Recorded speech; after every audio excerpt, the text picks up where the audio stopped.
Ya, assalamualaikum warahmatullahi wabarakatuh. Ketemu lagi dalam sesi mata kuliah viktimologi.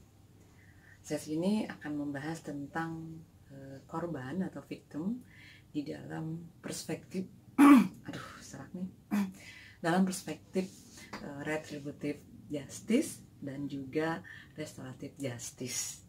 Oke, nah hari ini sistem hukum kita atau proses peradilan di kita itu perspektifnya retributive justice.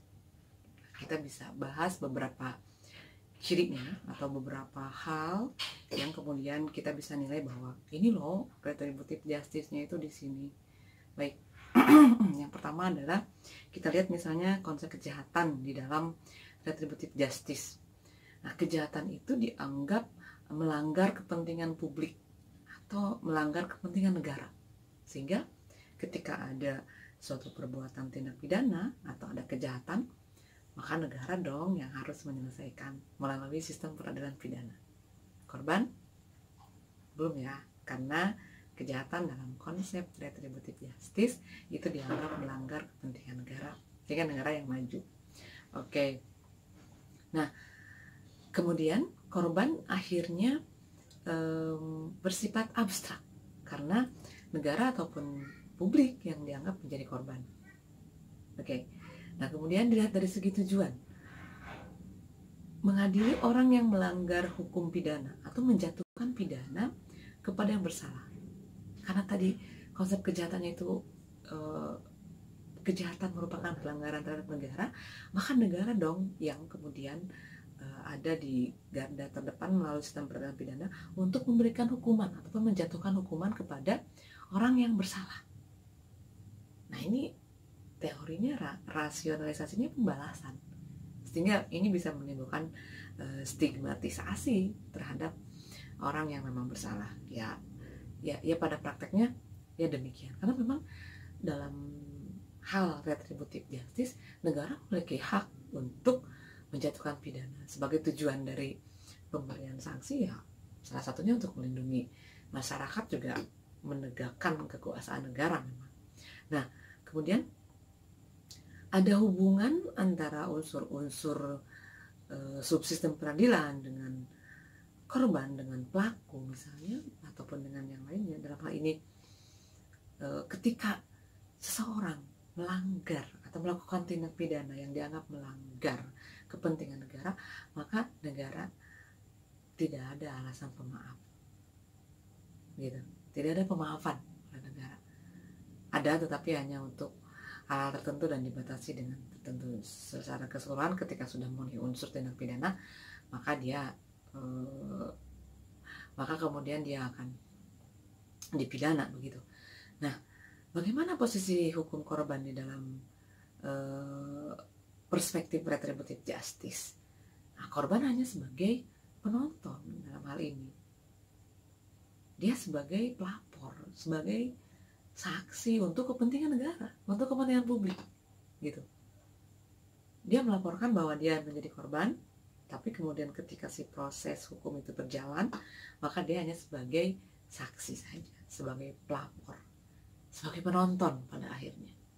Nah, ini berbeda dengan perspektif restoratif justice yang beberapa akhir abad ini menjadi andalan dalam hal penegakan hukum.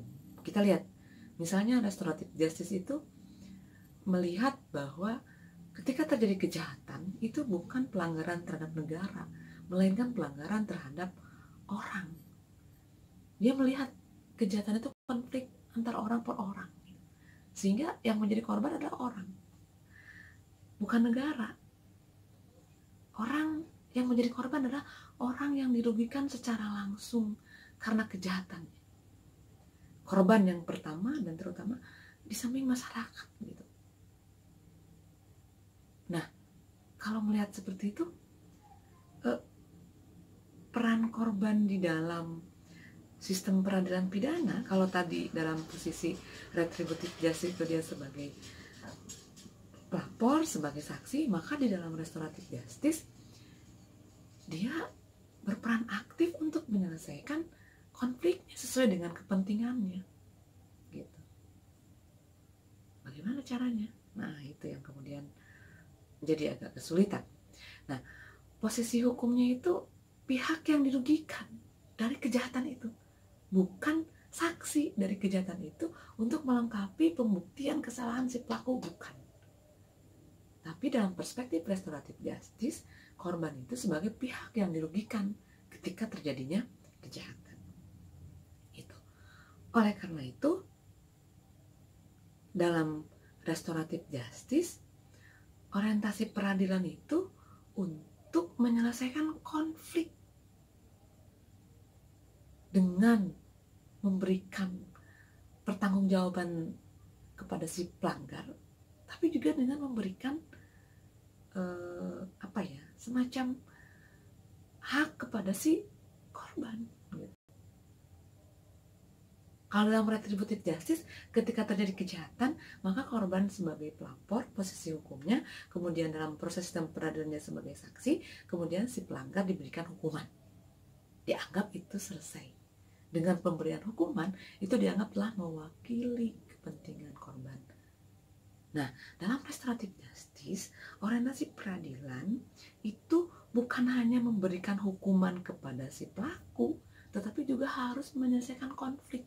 Artinya memberikan pemenuhan hak kepada korban sebagaimana sebelum kejahatan itu terjadi.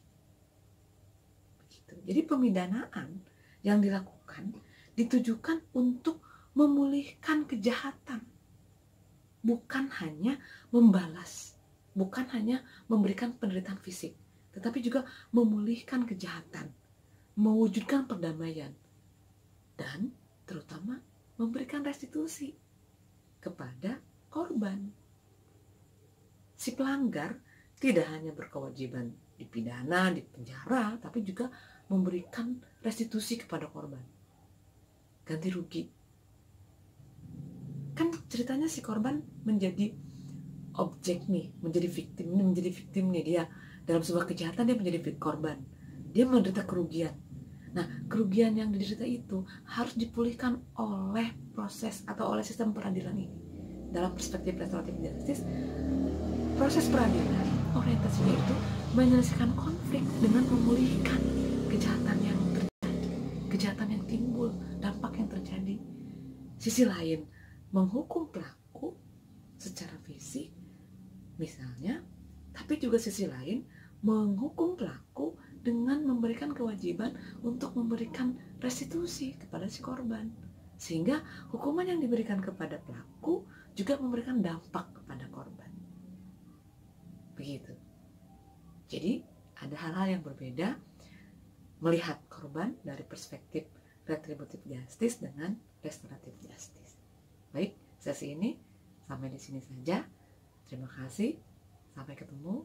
Assalamualaikum warahmatullahi wabarakatuh. Aku mundur, dudu mergo, tresnoku wis ilang.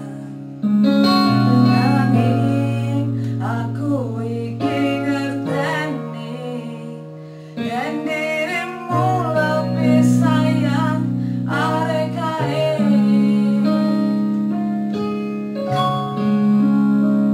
Aku mundur alon-alon mergo sadar aku sapa mung digoleki pas atimu beri. Aku